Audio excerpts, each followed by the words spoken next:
काय तुम्हाला सुद्धा 12वी नंतर डी फार्मसी किंवा बी फार्मसी करायची इच्छा आहे? मग हे डॉक्युमेंट्स तुम्ही तयार ठेवा, कारण ऍडमिशन प्रोसेस सुरू झाल्यानंतर हे डॉक्युमेंट्स तुम्हाला लागेलच लागेल. कारण जर हे डॉक्युमेंट्स तुमच्याकडे नसेल तुम्हाला तुमच्या कॅटेगरीचा फायदा मिळणार नाही आणि फी सुद्धा जास्त भरावी लागू शकते. ठीक आहे ना. त्यामुळे लक्षात ठेवा, ऍडमिशन सुरू व्हायच्या अगोदर हे सर्व डॉक्युमेंट्स बनवून घ्या. तर सर्व डॉक्युमेंट्स कोणकोणते लागेल? कॅटेगरी वाईज तुमची ओपन असेल, ओबीसी असेल, एससी असेल, एसटी असेल, एसबीसी असेल, विजे NT1, NT2, NT3, NT4 म्हणजे ज्या पण तुमच्या कॅटेगरी असेल तर कॅटेगरी वाईज प्रॉपर मी हा व्हिडिओ तुमच्यासाठी बनवलेला आहे की कोणते डॉक्युमेंट तुम्हाला लागणार आहे. चला तर आजच्या व्हिडिओला सुरुवात करूया. नमस्कार, मी विनीत सर स्वागत करतो आपल्या सर्वांच्या युट्यूब चॅनलवर. तर बघा विद्यार्थी मित्रांनो, आजचे संपूर्ण डॉक्युमेंट्स फार्मसीच्या ऍडमिशन साठी लागणारे आपण वन बाय वन सर्व एक्सप्लेन मी तुम्हाला करून देणार आहे. ठीक आहे. चला तर सर्वात पहिला जो तुमचं डॉक्युमेंट आहे ते म्हणजे तुमचं SSCचं मार्कशीट. तुमचं 10वीचं मार्कशीट लागेल, सर्टिफिकेट नाही लागत बरं, मार्कशीट लागतं. ठीक आहे ना. तुमचं पहिले सर्वात आधी लागणार आहे SSCचं मार्कशीट. त्यानंतर लागणार आहे तुमचं 10वी नंतर 12वीचं सुद्धा मार्कशीट. 10वी 12वीचं मार्कशीट तुम्हाला लागणार आहे सर्वांना. आता हे सर्व आहे सर्वांसाठी. ठीक आहे ना. त्यानंतर मी तुम्हाला कॅटेगरी वाईज काय काय लागेल हे सुद्धा मी तुम्हाला सांगून देईन, काही काळजी करू नका. ठीक आहे ना. त्यानंतर MST CETचा स्कोर कार्ड. ज्या विद्यार्थ्यांनी MST CET दिलेली असेल पीसीबी ग्रुपची दिलेली असेल अशा विद्यार्थ्यांना MST CETचा स्कोर कार्ड लागेल. मग सर हे स्कोर कार्ड कॉलेजमधून घ्यावं लागतं का हो सर? नाही बेटा, ज्यावेळेस MST CETचा तुमचा ऑनलाईन रिझल्ट लागेल, तुमच्या लॉग इन मध्ये गेल्यानंतर जे तुमचं छान छान रिझल्ट दिसेल ना त्याची तुम्हाला फक्त प्रिंट डाउनलोड करून घ्यायची. ठीक आहे ना. एक PDF तुम्हाला सेव्ह करून घ्यायची. ठीक आहे ना.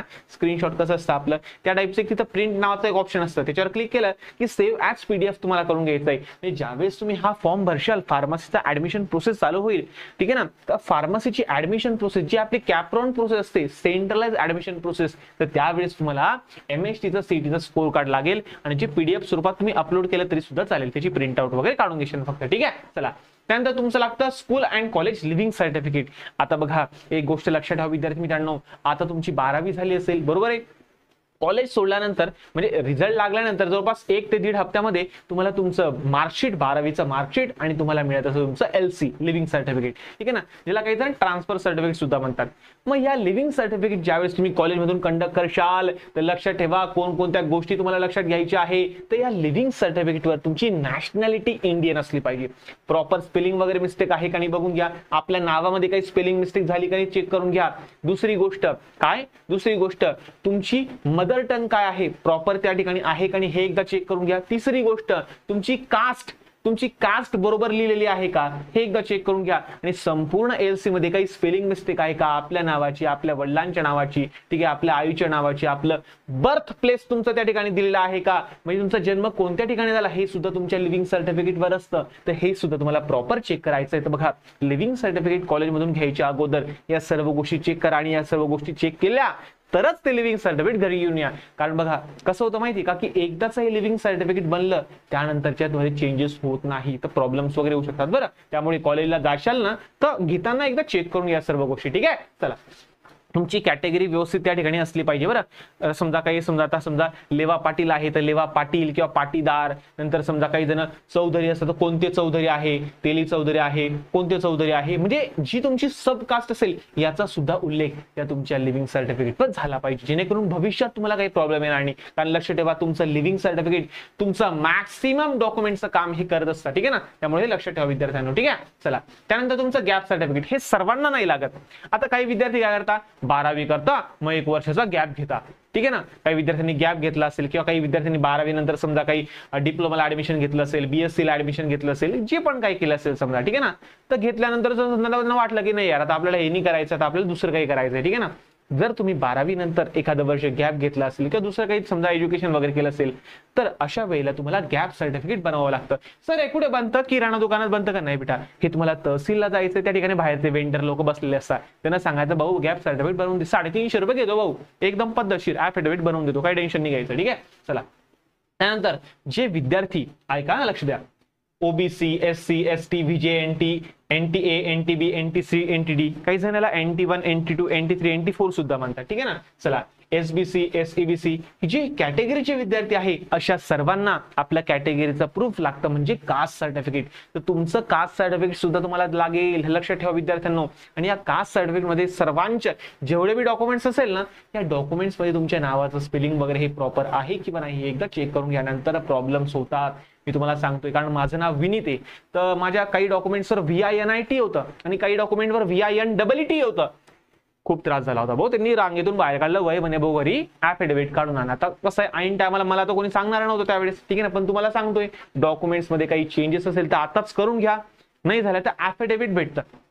सर्व सांगतो, काही टेन्शन नाही, ठीक आहे ना. चला, तर कास्ट सर्टिफिकेट आणि कास्ट व्हॅलिडिटी हे तुम्हाला बनवावं लागेल, ठीक आहे ना.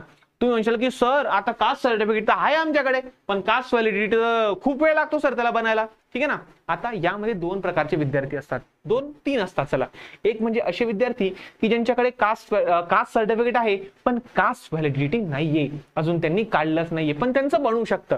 तर अशा विद्यार्थ्यांनी लगेचच अप्लाय करून द्या कास्ट व्हॅलिडिटीसाठी, ठीक आहे ना. लक्षात ठेवा, ठीक आहे ना, कारण तुमची जी कास्ट व्हॅलिडिटी लगेच तर मिळत नाही, 2 ते 3 महिने लागतात, बरोबर आहे. 2-3 महिने लागतात. पैसे दिले की लवकर सुद्धा मिळते, पण तरी सुद्धा 1 ते 1.5 महिने लागतो. मग अशा पिरियडमध्ये जोपर्यंत तुमचं कास्ट व्हॅलिडिटी सर्टिफिकेट तुमच्याकडे मिळत नाही, तुमच्याकडे येत नाही, तोपर्यंत तुम्हाला मिळते त्याची पावती, रिसिप्ट मिळते. तर कास्ट व्हॅलिडिटीची रिसिप्ट सुद्धा तुम्हाला ऍडमिशनच्या वेळेस चालेल, पण कुठपर्यंत, तर कॉलेज तुम्हाला एक डेडलाईन देतं. म्हणजे ऍडमिशन तुमचे एखाद्या कॉलेजला आले की तुम्हाला 1 महिन्याची मुदत मिळते, ठीक आहे ना.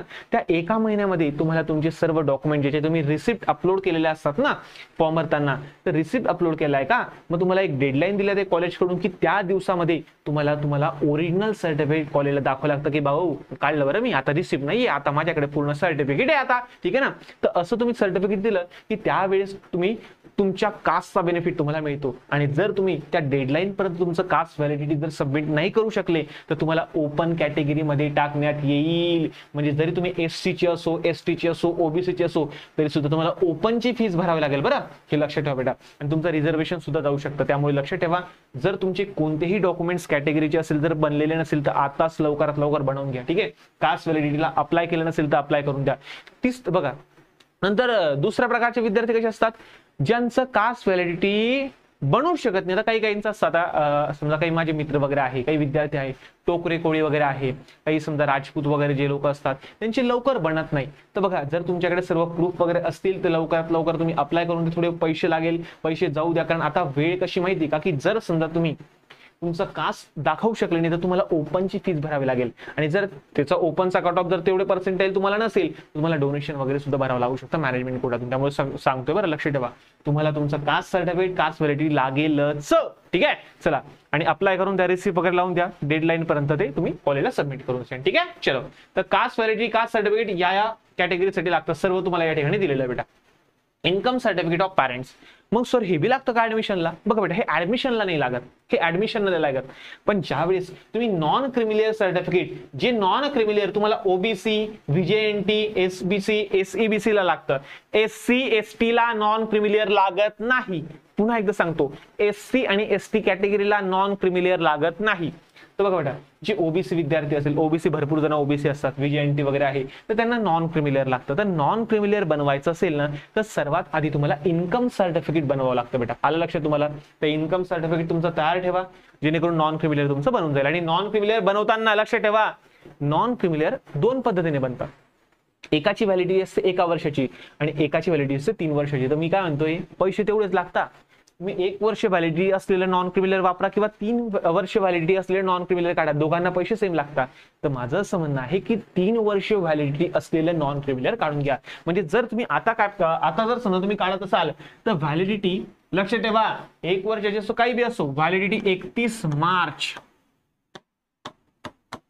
2025 त्याची असली पाहिजे. लक्षात ठेवा, जी तुम्ही व्हॅलिडिटी काढणार आहे, नॉन क्रिमिलियर काढणार आहे, तर या नॉन क्रिमिलियरची जी वैधता आहे, व्हॅलिडिटी आहे, ती 31 मार्च 2025 असली पाहिजे. त्याच पद्धतीने हे जी इन्कम सर्टिफिकेट आहे, याची सुद्धा व्हॅलिडिटी 31 मार्च 2025 असली पाहिजे. नाही तुम्ही म्हणशाल मग माझ्या भाऊने काढलं होतं 2 वर्षापूर्वी, ते चालेल का? नाही बेटा, इन्कम सर्टिफिकेट कधीही नवंच लागतं. लक्षात ठेवा, नॉन क्रिमिलियरची व्हॅलिडिटी एकदा चेक करून घ्या. तुमच्या नॉन क्रिमिलियरवर, तुमच्या इन्कम सर्टिफिकेटवर खालती दिलेली असते त्याची वैधता किती दिवसांपर्यंत, ठीक आहे ना.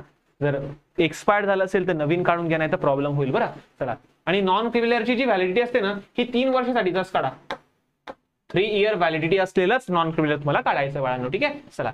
त्यानंतर नॉन क्रिमिनल फक्त या कॅटेगरीला वाल्याला लागतं. त्यानंतर इकॉनॉमिकल विकर सेक्शन EWS.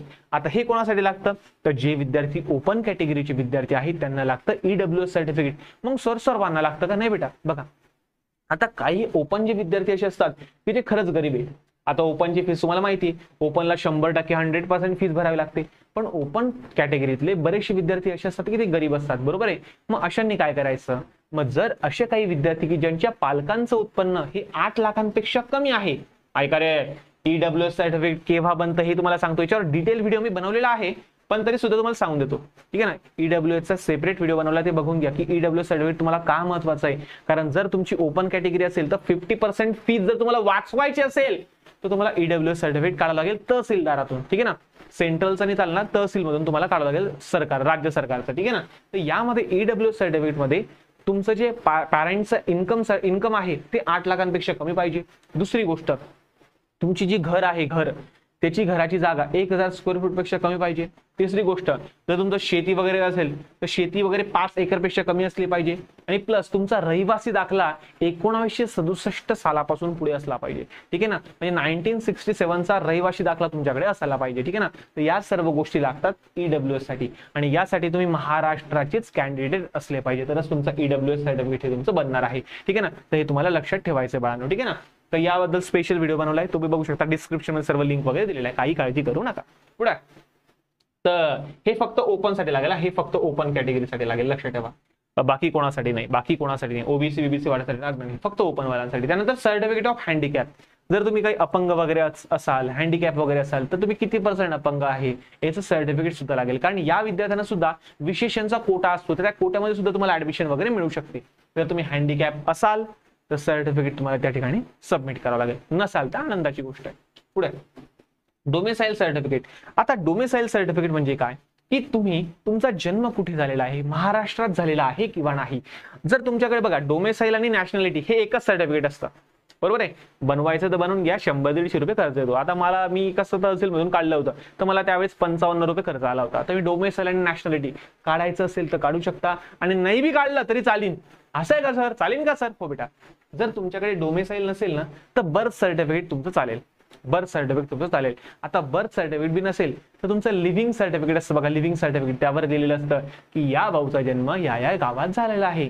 म्हणून मी तुम्हाला सांगितलं होतं की ज्यावेळेस तुम्ही कॉलेजमधून लिव्हिंग सर्टिफिकेट आणशाल, कुठे गेलं रे, हे लिव्हिंग सर्टिफिकेट तुम्ही आणशाल तर या लिव्हिंग सर्टिफिकेटवर तुमचं जन्म कोणत्या ठिकाणी झालेला आहे याचा उल्लेख असला पाहिजे. जर तुमच्या लिव्हिंग सर्टिफिकेटवर बर्थ प्लेस हे लिहिलेलं असेल तर तुम्हाला डोमेसाईलची गरज पडणार नाही.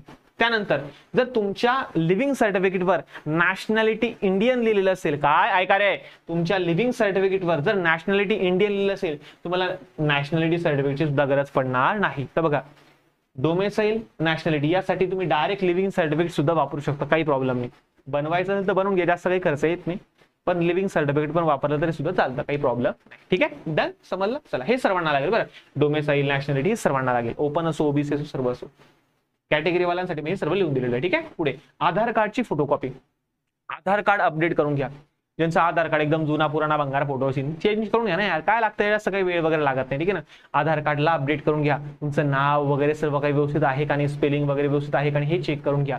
ठीक आहे ना. कारण आधार कार्डची माहिती पुढे तुम्हाला लागेल स्कॉलरशिपसाठी, कारण स्कॉलरशिपसाठी कसं माहिती का, थोड्याशा जरी चुका असेल ना तर ते प्रॉब्लेम क्रिएट करतात. त्यामुळे बघा, लक्ष द्या या सर्व डॉक्युमेंट्सवर आणि आपल्या आधार कार्डवर सर्वांच्या नावांची स्पेलिंग, वडिलांच्या नावाची स्पेलिंग, आडनावाची स्पेलिंग, ठीक आहे ना. त्यानंतर तुमची डेट ऑफ बर्थ वगैरे ही प्रॉपर लिहिलेली आहे किंवा नाही हे तुमचं प्रॉपर एकदा चेक करून घ्या. आणि जर नसेल तर आधार कार्ड अपडेट करून घ्या विद्यार्थी मित्रांनो. ठीक आहे ना. आणि करत असाल तर mobile number, email ID link करून टाका, मस्त राहतं ते, टेन्शन देता. त्यानंतर bank account in any nationalise bank. Sir bank account का बरं लागतो सर? बेटा बघा, आता तुम्ही फार्मसीला ऍडमिशन घेताय, बरोबर आहे, किंवा समजा इंजिनिअरला कोणत्याही ऍडमिशन, कशालाही ऍडमिशन घ्या, ऍडमिशन घेताय तर तुम्हाला स्कॉलरशिप मिळते. आता जर तुम्ही मुलींपैकी असाल तर मुलींना भरपूर सारी स्कॉलरशिप वगैरे मिळते. जे विद्यार्थी SC ST कॅटेगरीतले असेल अशा विद्यार्थ्यांना स्कॉलरशिप मिळते, OBC वाल्यांना स्कॉलरशिप मिळते. तर ही स्कॉलरशिप जमा होती तुमच्या बँकमध्ये. ठीक आहे ना. मग बँक म्हणजे आई वडिलांचं बँक अकाउंट चालेल का सर? नाही, तुमचं पर्सनल बँक अकाउंट पाहिजे भाऊ. तर स्वतःचं पर्सनल अकाउंट ओपन करून घ्या. मग कोणत्या बँकमध्ये उघडू? आमच्या घरगुती घराजवळ एक छोटीशी बँक आहे त्याच्यात उघडू का? नाही नाही नाही. मग जनता बँक चालेल का? पीपल बँक चालेल का? अरे नाही नाही, अशा बँकेत नका उघडू. तुम्हाला नॅशनलाइज बँकेमध्ये अकाउंट ओपन करावं लागेल. मग नॅशनलाइज बँक कोणत्या असतात? गुगलवर टाका की नॅशनलाइज कोणत्या असतात, ओपन करून घ्या. SBI झालं, HDFC झालं, पंजाब नॅशनल झालं, नंतर मग समजा युनियन झालं, भरपूर साऱ्या अशा बँक आहे त्यामध्ये तुम्ही अकाउंट ओपन करून घ्या. ठीक आहे ना. चला, हे लागेल बरं, आता लवकरात लवकर करून घ्या. नंतर पासपोर्ट साईज फोटो. आता पासपोर्ट साईज फोटो आमचे शाळेतले आहे सर, मी 7वी 8वीत होते त्यावेळेस काढले होते, मी 10वीत होते त्यावेळेस काढले होते, मी 11वीत तेव्हा काढले होते. अरे भाऊ, चांगले नवीन काढून घ्या ना यार. पासपोर्ट साईज फोटो तुम्हाला जवळपास 10 ते 12 फोटो लागतील. ठीक आहे, म्हणजे कॉलेजच्या ऍडमिशनला तुम्हाला 8 ते 10 फोटो लागतात, पण ज्यावेळेस मी लायब्ररीला वगैरे जातो लायब्ररीच्या प्रत्येक कार्डवर तुम्हाला एक एक फोटो लावा लागतो. तर बघा तुमचे ऍटलीस्ट 15 ते 20 फोटो तुम्ही काढून घ्या लगेच. आता एकदम मस्त मस्त ताजे तवाने काढून घ्या डायरेक्टली, मस्तपैकी एकदम छान छान सुंदर सुंदर व्हाईट बॅकग्राऊंडवर काढले ते एकदम मस्त होऊन जाईल डायरेक्टली. ठीक आहे ना. तर काढून घ्या पासपोर्ट साईज फोटो. कारण का हे सांगतोय, जो फोटो तुम्ही आता तुमच्या फॉर्मवर अपलोड करशाल हाच फोटो तुमच्या डिग्रीच्या म्हणजे तुमचं फार्मसी झाल्यानंतर जे फायनल सर्टिफिकेट येईल त्या फायनल सर्टिफिकेटवर हाच फोटो तुमचा येणार आहे. आता बऱ्याचशा माझ्या मित्रांनी काय केलं होतं, 10वीचा फोटो असतो ना आपला शाळेच्या याच्यावर, शाळेच्या युनिफॉर्मवर, तो फोटो अपलोड करून टाकला तर त्यांच्या डिग्रीच्या सर्टिफिकेटवर सुद्धा तोच फोटो आला. म्हणून त्याच्यामुळे सांगतोय की फोटो थोडा चांगला अपलोड करा, मस्त अपलोड करा, सुंदर दिसले पाहिजे तुम्ही. ठीक आहे. चला, तर हे सर्व होते जनरल डॉक्युमेंट्स. आता जर तुम्ही बघशाल तर ओपन कॅटेगरीसाठी कोणते डॉक्युमेंट्स लागणार आहेत, तर SSC HSC 10वी 12वीचं मार्कशीट, CET स्कोर कार्ड लागेलच लागेल, कॉलेजचं लिव्हिंग सर्टिफिकेट लागेल, काय काय गोष्टी चेक करायच्या हे तुम्हाला मी सांगितलेलं आहे. गॅप सर्टिफिकेट असेल तर ठीक, नसेल तर जाऊ द्या. इन्कम सर्टिफिकेट काढून घ्या. इन्कम सर्टिफिकेट जर तुमचं 8 लाखांपेक्षा कमी असेल तर तुम्ही EWS इकॉनॉमिकल विकर सेक्शन मध्ये येशाल, आणि ओपन जरी असाल तर तुम्हाला OBC सारखी फॅसिलिटी मिळेल, OBC सारखी सवलत मिळेल. तुम्हाला फक्त 50% फीस भरावी लागेल मग. ठीक आहे ना. 8 लाखांपेक्षा कमी उत्पन्न पाहिजे. इकॉनॉमिकल विकर सेक्शन बद्दल तुम्हाला मी संपूर्ण माहिती दिली. जर तुमचं 8 लाखांपेक्षा कमी उत्पन्न असेल, 1000 स्क्वेअर फूट पेक्षा कमी घर असेल तुमचं, किंवा 5 एकरपेक्षा कमी शेती असेल, रहिवाशी दाखला तुमचा 1967चा 1967चा रहिवाशी दाखला तुमचा असेल, आणि जर तुम्ही महाराष्ट्रीयन असाल तर तुमचं EWS सर्टिफिकेट बनवून जाईल. काही तहसीलदारामधून बनवा, सेंट्रलचं चालणार नाही, स्टेटचं पाहिजे, राज्याचा पाहिजे. तहसीलदाराकडे जा, बनवून घ्या. मस्त रे, 50% फी वाचते ना रे तुमची रे, मस्त रे. ठीक आहे, तर बनवून घ्या बेटा.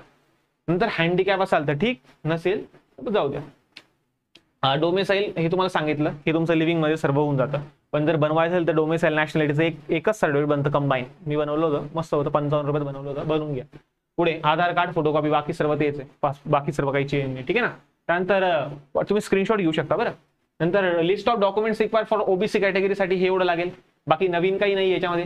कास्ट सर्टिफिकेट तुम्हाला सांगितलं, कास्ट सर्टिफिकेट, कास्ट व्हॅलिडिटी आणि नॉन क्रिमिलियर लागणार आहे. नॉन क्रिमिलियरची व्हॅलिडिटी ही 31 मार्च 2025 पर्यंत असायला पाहिजे. त्यापेक्षा जास्त असेल तर आनंदाची गोष्ट आहे भाऊ. ठीक आहे ना. चला, त्यापेक्षा जास्त असेल तर काही जणांची 2028 पर्यंत असेल व्हॅलिडिटी, मस्त होऊन जाईल ना. पण किंवा 27 पर्यंत असेल मस्त होऊन जाईल. 25, 26, 27 पर्यंत व्हॅलिडिटी तुमची असू शकते 3 वर्षासाठी. ठीक आहे ना. चला, त्यानंतर बघा बाकी सर्व तर काही सेमच आहे, बाकी सर्व काही सेम आहे. ठीक आहे. चला, त्यानंतर SC ST वाल्यांसाठी नॉन क्रिमिलियरची गरज पडत नाही, बाकी सर्व डॉक्युमेंट सेम आहे. कास्ट व्हॅलिडिटीला ते ट्राईब व्हॅलिडिटी सुद्धा म्हणतात. ठीक आहे ना. बाकी सर्व काही नाव, बाकी सर्व सेमच आहे, बाकी असं नवीन काही नाही. ठीक आहे. तर बाकी सर्वांसाठी मी डॉक्युमेंटची वगैरे लिस्ट दिलेली आहे, तुम्ही याचा स्क्रीनशॉट वगैरे घेऊ शकता आणि हे सर्व डॉक्युमेंट्स तुम्ही बनवू शकता. तर बघा विद्यार्थी मित्रांनो, डॉक्युमेंट्स प्रॉपर आणि टायमाच्या आधी बनवून घ्या, कारण जर तुमच्याकडे डॉक्युमेंट्स नसेल तर तुमची जी कॅटेगरीचे जे तुम्हाला बेनिफिट आहे, कारण तुम्हाला माहिती आहे SC ST VJNT हे ज्या SBC SCBC या कॅटेगरीवाल्यांना किती फी लागते माहिती का तुम्हाला? 10 आणि 15,000. तुमची पूर्ण 1 वर्ष निघून जातं डायरेक्ट. 10,000 आणि 15,000 मध्ये ना रे, पूर्ण वर्षाची फीस तुमची 10-12,000 असते. ठीक आहे ना. येते का लक्षात? ओपनची फीस जर 1 लाख रुपये असेल तर तुमची फी असते फक्त 15 ते 20,000 रुपये फक्त, बस. पण जर तुमच्याकडे कॅटेगरीचं, तुमच्याकडे जर समजा काहीच सर्टिफिकेट नसेल, कास्ट नसेल किंवा नॉन क्रिमिलियर नसेल किंवा व्हॅलिडिटी नसेल, तर तुम्हाला पूर्ण फीस भरावी लागेल. लक्षात ठेवा, खूप त्रास होतो बरं. कारण ज्यावेळेस एखादा कॅटेगरीचा विद्यार्थी पूर्ण फीस भरतो त्यावेळेस खूप जीव जातो. लक्षात ठेवा, तसं काही करू नका. प्रॉपर सर्व डॉक्युमेंट्स बनवून घ्या आणि बाकी सर्व जे ऍडमिशन प्रोसेस वगैरे आहे त्याची अपडेट तुम्हाला आपल्या चॅनलवर मिळतील. चॅनलला सबस्क्राईब करून घ्या आणि तुमच्या जास्तीत जास्त मित्रांपर्यंत हा व्हिडिओला शेअर करा, जेणेकरून त्यांचा सुद्धा फायदा होऊ शकेल. ठीक आहे. चला, तर भेटूया पुढच्या नवीन व्हिडिओमध्ये. तोपर्यंत धन्यवाद.